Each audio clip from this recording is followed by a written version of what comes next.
Во изминатото деноноќе, поради обилните врнежи, екипите на регионалните центри за управување со кризи интервенираа на повеќе критични локации низ државата.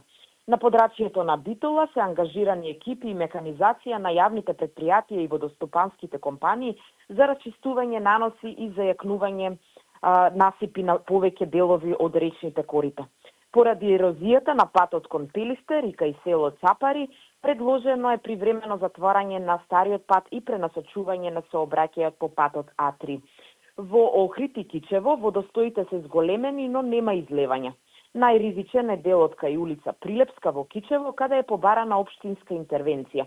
Во Охрид се интервенира по пријавено поплавување на подруми во населбата Железничка, предизвикано од диви ископани канали. Во Куманово реката Пчиња накратко излезе од коритото кај Пелинце Стрноваc без нанесена штета. Мостовите во Коинце и Пелинце се расчистуваат од насобрани дрва и отпад без констатирана опасност по нивната стабилност.